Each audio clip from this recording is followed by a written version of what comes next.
नागपाश तो कभी नहीं खुलता। परंतु असत्य का पाश अवश्य खुलता है। मैंने कहा ना, ये सत्य नहीं है। बंद करो ये छल। मेरे श्री राम और लक्ष्मण भैया अजय है।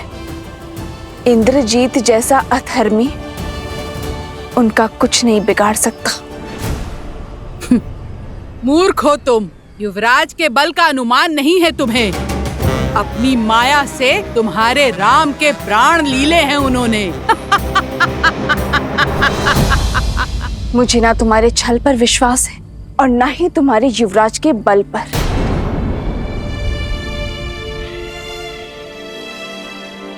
मुझे विश्वास है तो केवल अपने श्री राम के सामर्थ्य पर। मैं श्वास ले रही हूं, अर्थात श्री राम की श्वास चल रही है। मैं जीवित हूं, अर्थात मेरे श्री राम इस संसार में है। मेरे श्री राम अवश्य आएंगे, करेंगे फिर से अधर्म पर प्रहार। मेरे स्वामी की विजय निश्चित है।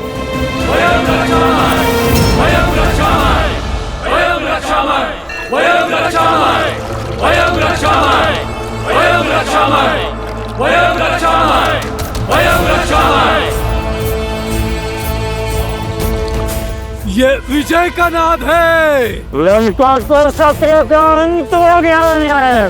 पियो पियो पियो मित्रों, उत्सव मनाओ। रक्षामय।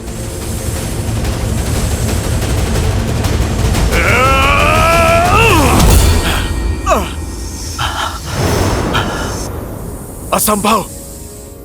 कोई नागपाश इतना शक्तिशाली कैसे हो सकता है?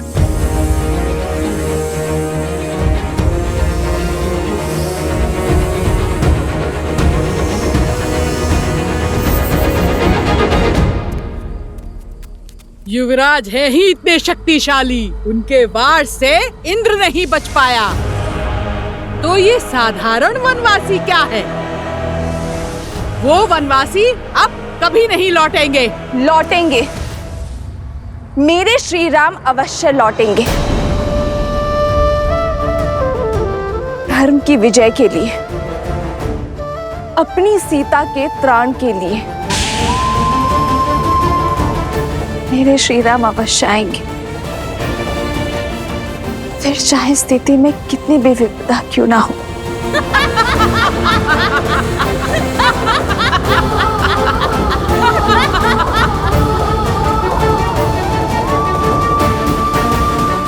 हे गौरी माँ,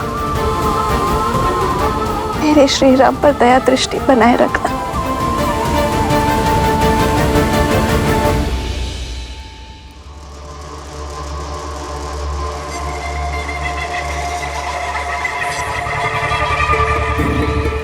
मेरे पुत्र ने राम और लक्ष्मण का वध कर दिया। वो रघुकुल का मान, अयोध्या का सम्मान छीन लिया। राक्षस कुल के काल को टाल दिया। अब वही अयोध्या मैं अपने पुत्र को पुरस्कार में दूंगा। लंकेश की जय हो। क्या आज्ञा है प्रभु?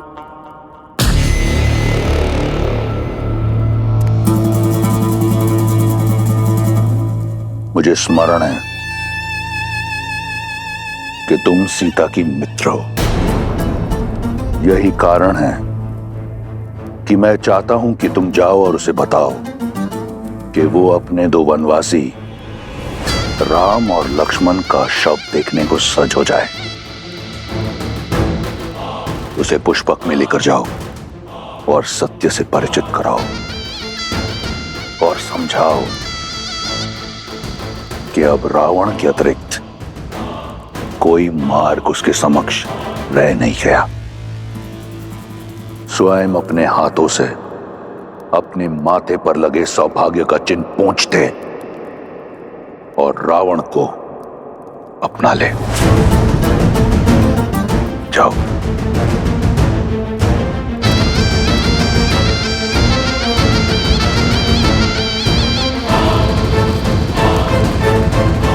त्रिजटा कहाँ लेकर जा रही हो? उत्तर दो। तुम सब जाओ, यहाँ से आगे मैं ले जाऊंगी इसे।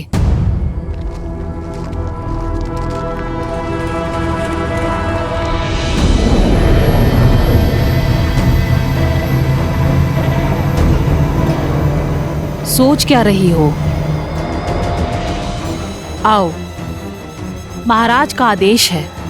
त्रिजटा, क्या मैंने जो सुना वो सत्य? त्रिजटा कहाँ लेकर जा रही हो तुम? निश्चिंत रहो सीता, महाराज का आदेश पूरा करना मेरा कर्तव्य है, किंतु मैं तुम्हारे ही साथ हूं। आओ सीता, आओ।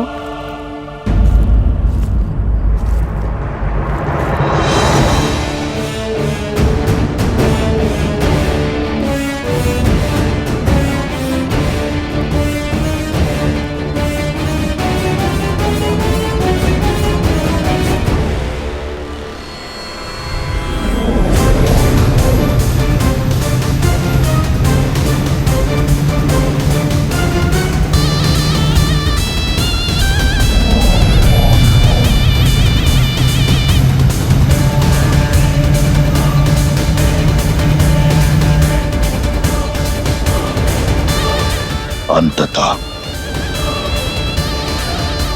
मेरी जीत का पुरस्कार सुरक्षित हुआ। सीता के पास अब कोई कारण शेष नहीं मुझसे विवाह ना करने का। सीता को मेरी होने से अब कोई रोक नहीं सकता। तुम विश्राम करो पुत्र, तुम्हारा शौर्य इस संसार को स्मरण रहेगा और तुम्हारे साहस का सम्मान रावण करेगा। यहां सीता मेरी होगी और वहां अयोध्या का राज्य तुम्हारा।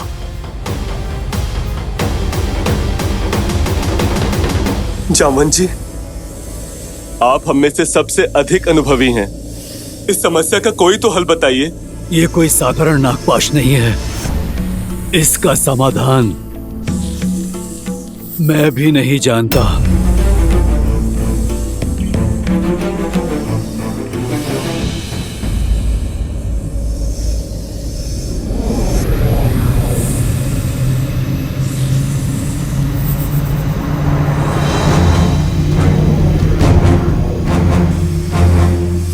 पुष्पक विमान?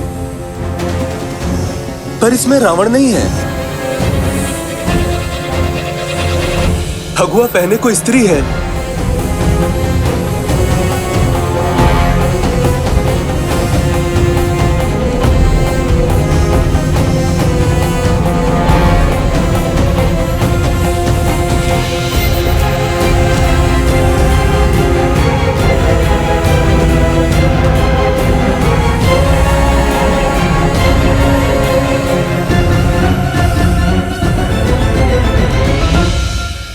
माता भी आ गई।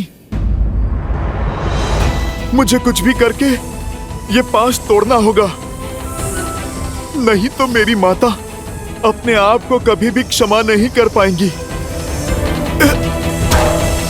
सबका चिंतित मुख मुझे भय में डाल रहे त्रिजटा। बात ही कुछ ऐसी है सीता। इस बार राक्षसियों ने तुम्हें चिढ़ाने के लिए असत्य नहीं बोला था। राम और लक्ष्मण निर्जीव पड़े हैं विषैली नागों के पास में। नहीं, ऐसा नहीं हो सकता। मेरे श्री राम और लक्ष्मण भैया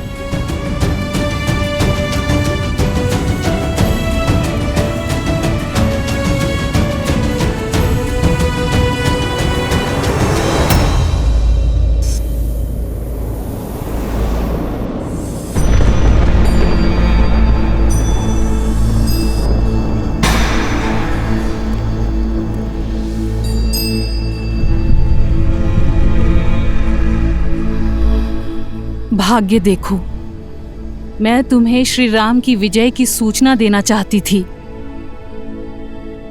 आज उन्हीं के शव दिखा रही हूं।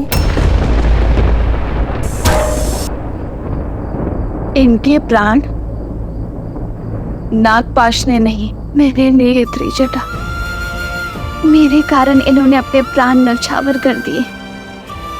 कैसे रह पाऊंगी मैं अब श्री राम के बिना? आज श्री राम का नहीं, सीता के जीवन का अंत हुआ है। नागपाश नहीं, दुष्ट रावण का पाश मेरा दोषी है।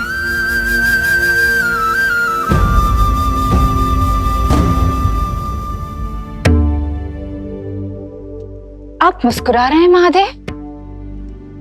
इतने कठोर, इतने निर्मम आप कैसे हो सकते हैं? या फिर ये मुस्कान आपके अनन्य भक्त रावण की जीत की प्रसन्नता की है?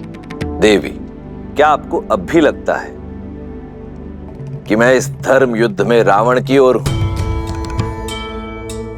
क्योंकि जो अधर्म का साथ देते हैं वो मेरा साथ खो बैठते हैं, और रावण तो बहुत पहले ही मेरा आशीर्वाद खो चुका है। परंतु मुझे अचंभा इस बात का है कि स्वयं आप नारायण की इस लीला को देखने में चूक गए। लीला? कैसी लीला? लीला ही तो है मेरे प्रभु की। श्री राम की सफलता में ही नहीं, उनकी विफलता में भी एक उद्देश्य छिपा है। कैसा उद्देश्य? कुछ प्रसंग ऐसे होते हैं देवी, जिन्हें सुनने से अधिक दृश्य रूप में देखने से वो मानस पटल पर अधिक देर तक अंकित रहते हैं। कोई है जो अपने आराध्य की लीला का अभिन्न अंग बनने के लिए प्रतीक्षारत है, थोड़ा रूठा हुआ है। परंतु हनुमान है ना, उन्हें संकट मोचन ऐसे ही नहीं कहते, मना लेंगे। जब मेरे श्वासों का अधिकार छीन चुका है तो मुझे भी जीवित रहने का कोई अधिकार नहीं है।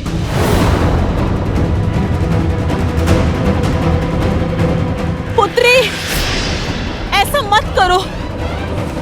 अभी तुम्हारे राम पूर्णतः निर्जीव नहीं हुए हैं, केवल मूर्छित हुए हैं, एक शक्तिशाली नागपाश में बंधे हुए हैं। तुम बताओ ना मुझे त्रिजटा, कैसे बचाऊं मैं उन्हें? कोई मंत्र, कोई युक्ति, कोई मार्ग, कुछ तो बताओ। ये नागपाश का बंधन है। अभी तुम्हारे राम जीवित हैं। ढलता हुआ हर क्षण इन्हें मृत्यु की ओर अवश्य लेके जा रहा है। भोर होने तक का समय शेष है। धरती पर पड़ी सूर्य की पहली किरण इनकी अंतिम सांस हर लेगी।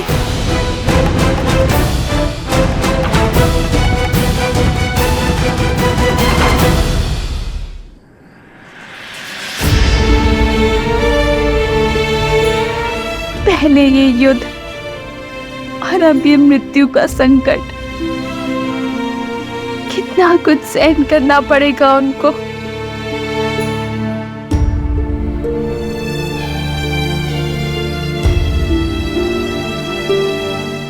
समय अभी बीता नहीं है सीता।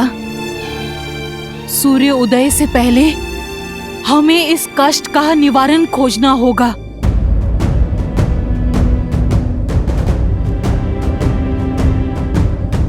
तो बताओ ना त्रिजटा, क्या करूं मैं? किसे पुकारूं जो इनकी सहायता कर सकता है? बताओ मुझे।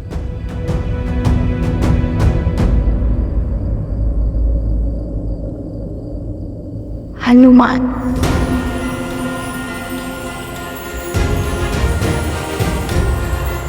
हनुमान, हनुमान। माता, निकट नहीं आना, निकट नहीं आना। ना मुझसे प्रणाम की अपेक्षा करना, और न ही क्षमा की।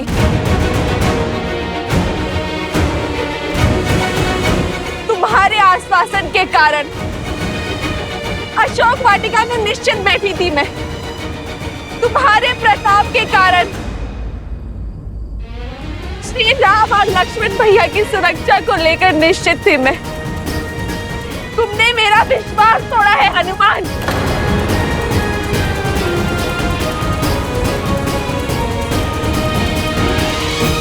नहीं माता, मैं अवश्य ही इसका हल निकालूंगा। यदि मेरा विश्वास पुनः प्राप्त करना चाहते हैं तो सूर्य उदय से पहले तुम्हें इनके प्राण बचाने होंगे। इनके बचने की आशा अभी शेष है हनुमान। मेरी आस हो तो विश्वास भी तुम।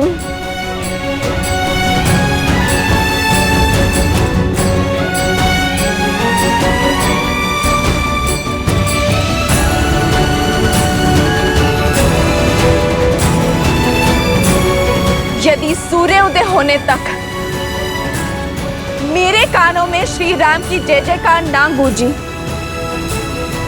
तो 2 नहीं 3 चिताएं सज कर लेना हनुमान। क्योंकि अपने स्वामी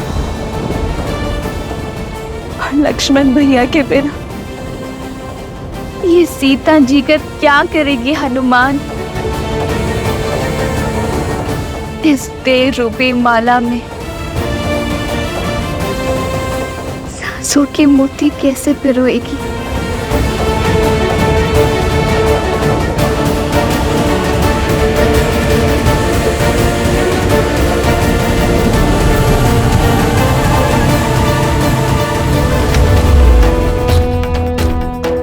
पक्षीराज, पक्षीराज,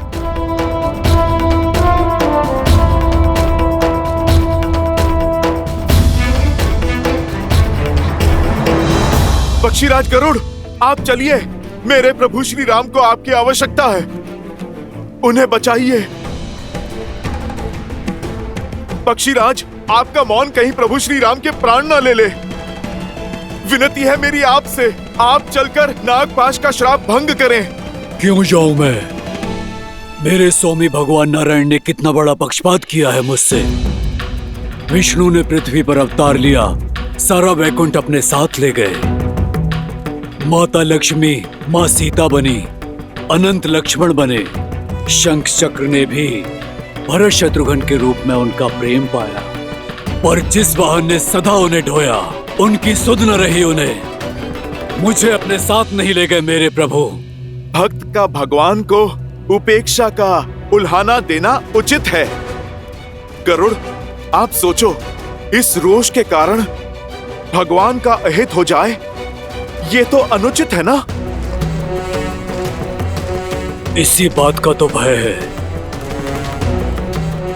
यदि बिना बुलाए, बिना उनके संकेत दिए गया तो कहीं मुझसे रुष्ट ना हो जाए। कहीं ये उनकी कोई लीला ही हो और अनजाने में मैं उसमें व्यवधान डाल दूं तो। जब जीवन मृत्यु का संकट हो तो अपनों को, परायों को, किसी को भी सहायता के लिए पुकारा जा सकता है, किंतु जो हृदय के निकट होते हैं उन्हें किसी प्रकार की आवश्यकता नहीं। कदाचित प्रभु का मूर्छित होना ही संकेत है आपके लिए। कदाचित इसी क्षण के लिए प्रभु ने आपको यहाँ पर रखा, क्योंकि जो जो उनके साथ गए उन सब ने एक महत्वपूर्ण भूमिका निभाई है। गरुड़ देव, कदाचित आपकी भूमिका की आवश्यकता यही है। और ये भेद तुम्हें कैसे पता वानर? तुम तो केवल एक सेवक हो। इस लीला का सार नहीं पता तुम्हें। पक्षीराज, मेरे पास वाद विवाद का समय नहीं है। आप कृपा करके चलिए और मेरे प्रभु श्री राम और भैया लक्ष्मण के सिर से ये मृत्यु का संकट उतारिए।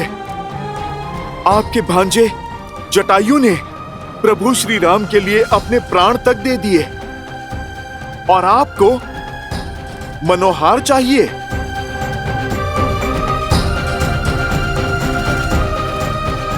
गरुड़देव, आप मेरी ओर देखिए। आपको चलना होगा, आप चाहो या ना चाहो।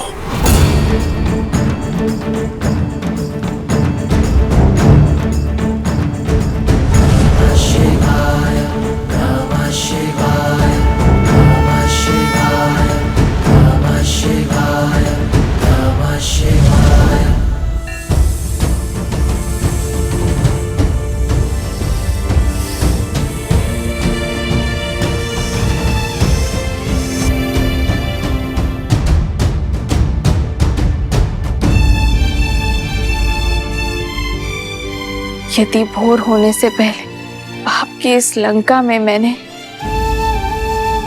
श्री राम नाम की गूंज नहीं सुनी, तो अपनी इस पुत्री को अपने भीतर समाने की कृपा करना धरती माता।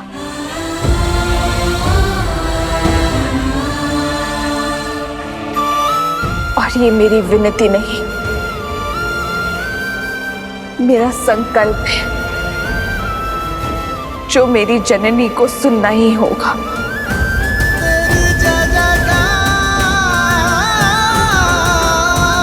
सिया राम की जय जयकार।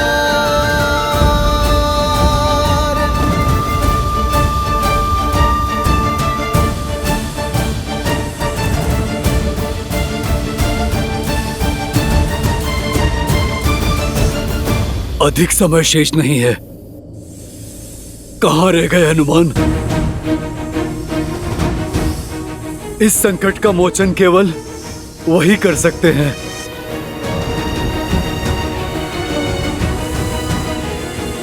हनुमान, निराश मत करना।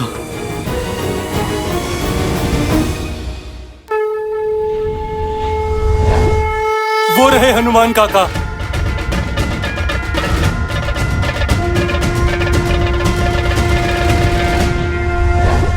परंतु वो अकेले क्यों हैं? हनुमान, गरुड़ साथ नहीं है। वो नहीं है तो श्री राम और लक्ष्मण।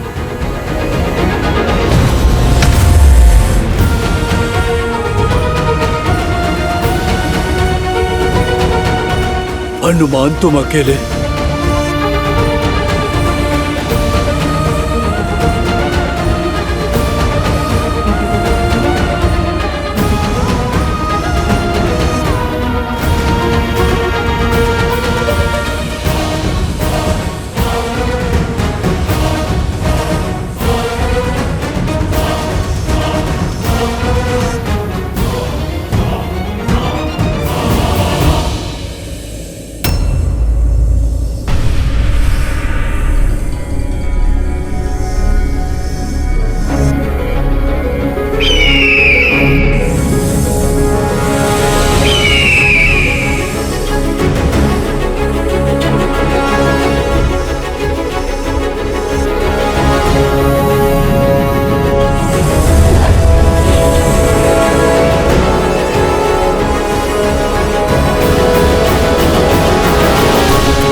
भोर हो गई।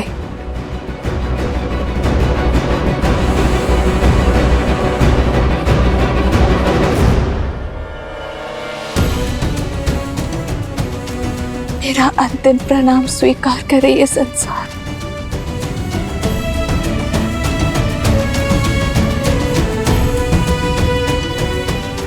भूमि माता, मैं आपकी गोद में समाने को सज्ज हूं।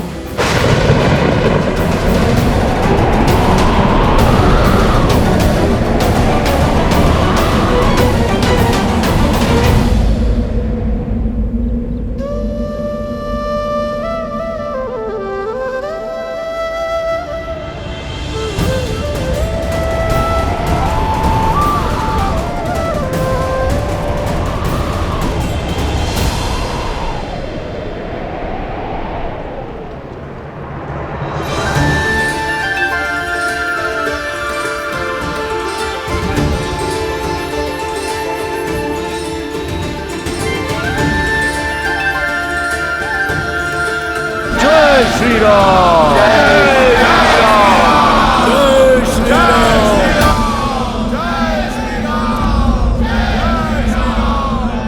सिया राम।